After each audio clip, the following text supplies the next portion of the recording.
da Justiça do governo Bolsonaro, o ministro da Justiça deste Bolsonaro que vai para a prisão, ele é ministro do STF, do Supremo. Foi indicado pelo Bolsonaro.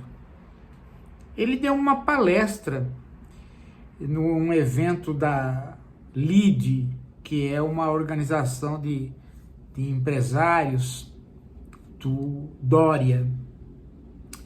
E nesta palestra, ele fez ao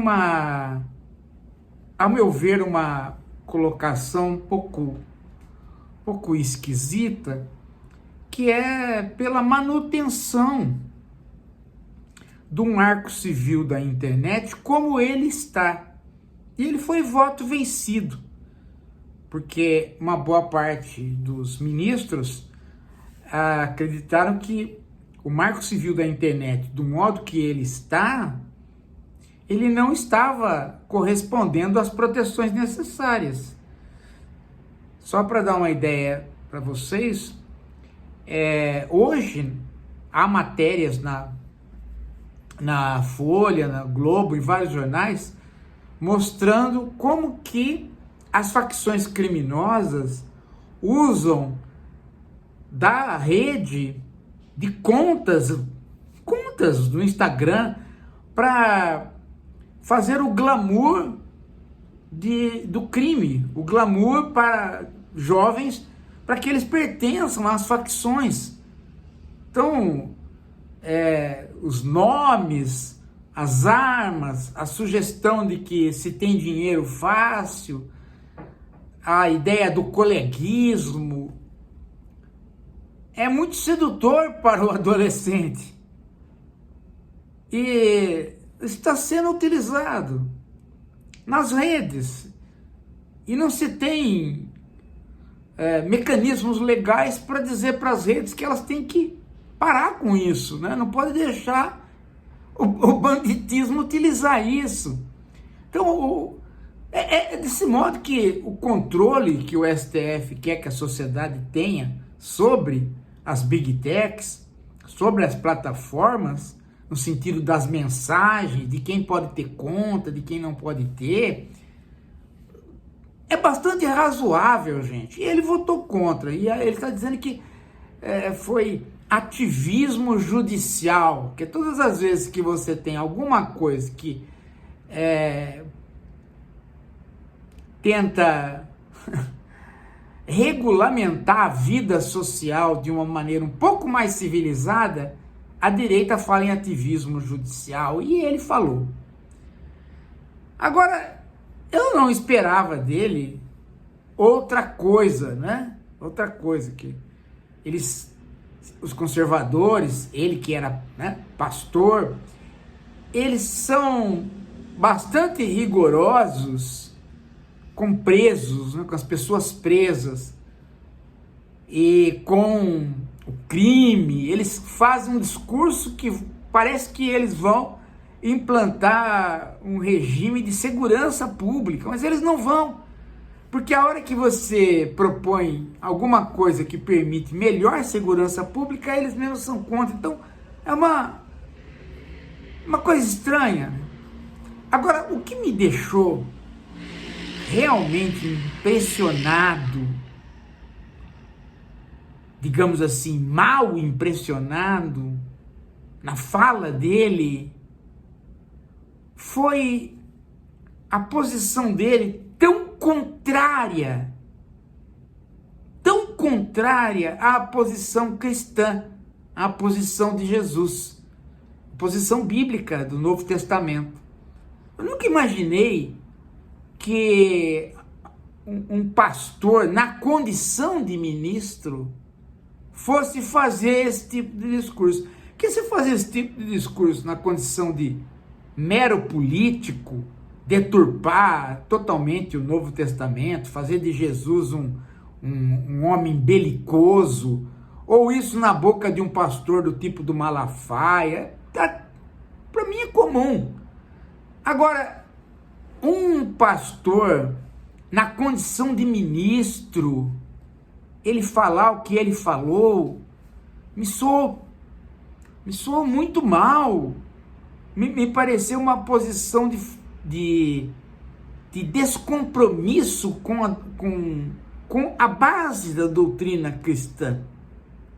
E eu achei muito... Eu fiquei até chateado com isso, sabe?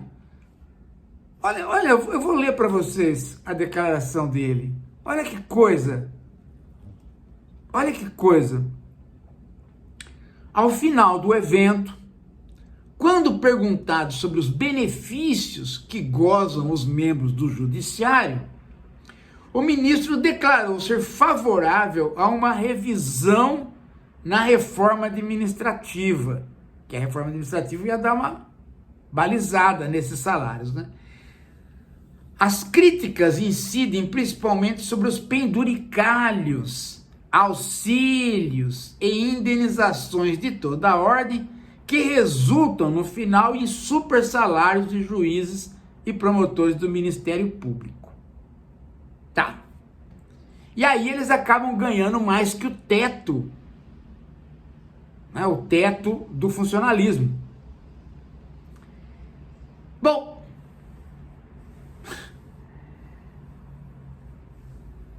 sabe o que ele respondeu? Os magistrados e promotores precisam ganhar bem, porque há grande responsabilidade e risco na atividade. Até aí, uma resposta banal, mas já um pouco complicada, né? Eu não sou nada contra bons salários, contanto que esses bons salários não se desloquem da sociedade. E aí, para justificar o deslocamento, né, ele diz a seguinte coisa: nós, né, membros do judiciário, em tese, nós integramos uma classe média. Então, a gente tem que procurar um plano de saúde diferente, uma escola com mais custo. Isso acaba impactando muito a nossa questão salarial. Precisamos ter um teto mais respeitoso. Mas esse nosso estágio, essa nossa condição de classe média,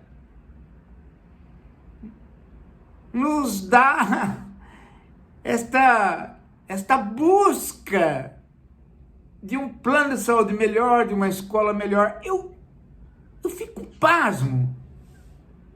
Eu fico pasmo, gente, porque ele poderia dizer, nós precisamos ter um salário para que não haja corrupção, para que ninguém venda as decisões de justiça, mas essa história de que nós somos classe média e então nós temos que ter um plano, né, de saúde melhor do que os outros brasileiros, de que nós temos que ter uma educação para nossos filhos melhor do que os outros brasileiros. Isso é afrontoso. Isso é afrontoso não só para o país, mas isto na boca de um ministro é algo desrespeitoso. Soa como um escárnio. Por que eles são diferentes nesse aspecto? Eles podem ganhar bem, mas eles deviam pôr o filho na escola pública. Eles podem ganhar bem, mas eles deviam se conter com aquilo que o INPS dá. Não, de repente eles têm um direito maior. Então, do ponto de vista de ser ministro, isto já é uma afronta. Agora, do ponto de vista de que esse Mendonça, né? Este Mendonça foi ministro da Justiça do Bolsonaro agora, ele é pastor. Quer dizer, em que momento que ele se esqueceu daquela famosa parábola de Jesus sobre o rico que procurou Jesus para dizer o que faltava para ele entrar no reino dos céus? Jesus falou: bom, o que você faz? Eu faço tudo. Eu faço as orações, eu faço os jejuns, eu faço todas as determinações formais da religião judaica. Aí Jesus disse: olha, para você se salvar, você tem que ir para sua casa, vender tudo que você tem ou doar, se livrar da sua riqueza e me seguir. E logo que Jesus falou isso, esse rico foi embora. E Jesus falou pro pessoal: gente, arruma as coisas que nós vamos partir. E aí os apóstolos, né? Não, mas Jesus, o senhor mandou o homem lá vender as coisas dele e o senhor vai partir? Ele vai chegar aqui e não vai encontrar ninguém. Aí Jesus falou para os apóstolos: ele não vai vir. Ele não vai vir. Ele não consegue se desprender dos bens dele, da riqueza dele, para nos seguir. Tá aí, né? O pastor. Ele não consegue, né, ser igual às outras pessoas. Ele se acha diferente.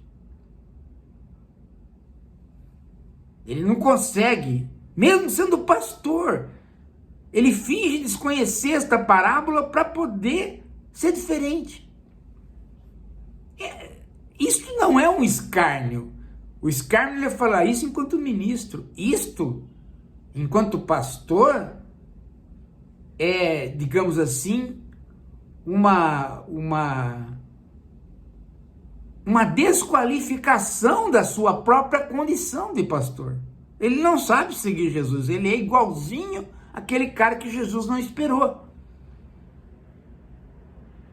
Daí aquela frase, né, que tem várias interpretações e várias fórmulas, né? Mais fácil o camelo passar no buraco da agulha do que o rico entrar no reino dos céus. Olha, o rico entrar no reino dos céus, eu não sei se é difícil, mas o rico pastor é. Esse não vai entrar. Esse, principalmente, não tem condições. Esse daí a gente tem que mandar fazer oração para São Pedro escutar, porque se é que é São Pedro que fica na porta dos céus com a chave, tem que pegar o Mendonça. Né? Tem que pegar o Mendonça. Quando o Mendonça aparecer por lá, se bem que eu acho que o Mendonça, tendo sido bolsonarista, não vai chegar até lá, né? Esse bicho vai descer logo. Mas se por um acaso, né, ele for, São Pedro tem que chegar, falar: ô Mendonça, primeiro, aqui não vai entrar gente com peruca. Essa é a primeira questão. Segundo, não adianta você tirar a peruca. Desce. Só pode ser assim. Esse cara não tem cabimento. Não tem cabimento. Fora isso, ele ainda por cima vem falar em ativismo do judiciário.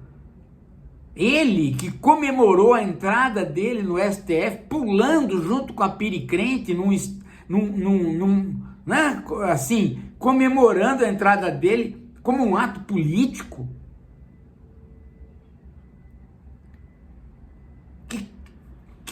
Que figura, né? Que despudoramento diante de tudo. É isso. Gente, não se esqueça de contribuir para a nossa fundação, já fiz o pedido para vocês, né? E não se esqueça de começar a estudar com o Capitalismo 4.0. Olha, você não começou ainda. Por quê? Você acha que você não vai aprender? Você acha que você só aprende vendo vídeo? Não, você tem que pegar. Isso aqui é a nossa arma para esse período que vai entrar agora. A gente vai ter que esclarecer muita coisa para as pessoas. Tá bom? Daqui a pouco a gente volta. Essa